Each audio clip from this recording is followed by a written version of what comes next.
أرأيت الذي يكذب بالدين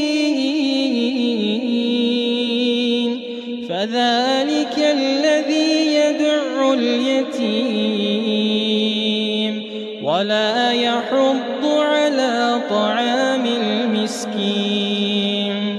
فويل للمصلين الذين هم عن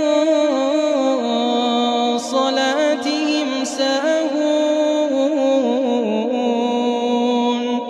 الذين هم يراءون